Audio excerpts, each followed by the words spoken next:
Бүгінгі Әлихан Смайыловты қайта тағы бір мәрте премьер-министр қылып тағайындау, бұл енді шынымен ешқандай сайлау емес, тағайындау деп айтуға болады. Өйткені ешбір Аманат партиясының мүшесінен ешкім сұраған емес, кімді сіз қалайсыз премьер-министрдің орнында деген сияқты. Өйткені ешқандай пікірталасты біз көрген жоқпыз.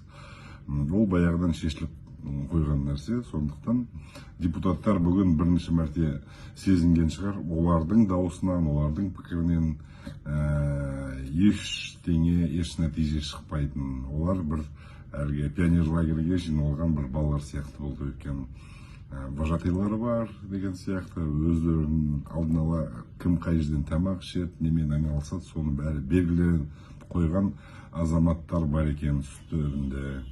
Ол біріншіден, ал екіншіден шынымен өкінішті жағдай. Өйткені енді жаңа Қазақстан деген қағиданы өз билік үлкен әріппен айғайлатып жүрсе, онда міне жаңа Қазақстанның міне түрі осы ескі премьер-министр үні шықпайтын, еш реформа жасай алмайтын. Жалпы бұл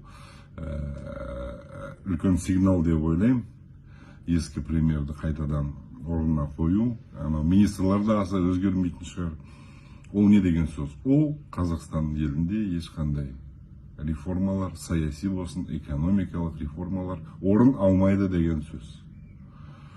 Соны айғайлатып қара халыққа билік жеткізіп отыр. Айналайындар, мың жерден мықты болсаңдар да, наразылық білдірсеңдер де, бірақ та біз ештеңені өзгертпейміз. Осындай жаңа Қазақстанымыз бар, айналайындар.